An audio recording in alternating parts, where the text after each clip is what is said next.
activate the battery when you first receive it? How to handle propeller issues? What to prepare before using the drone? How to retrieve flight logs after a drone crash? Master your drone. Quick setup and emergency fixes.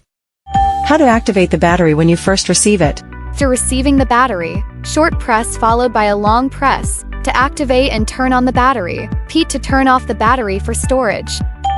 How to handle propeller issues?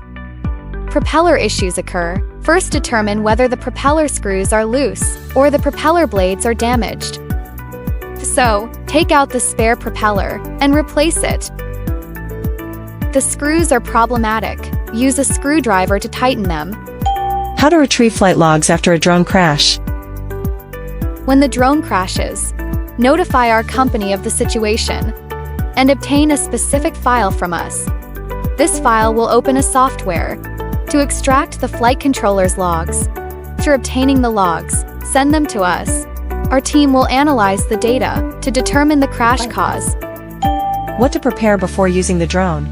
During initial drone use, prepare a fully charged battery, a spare toolkit, a remote controller, and the aircraft itself.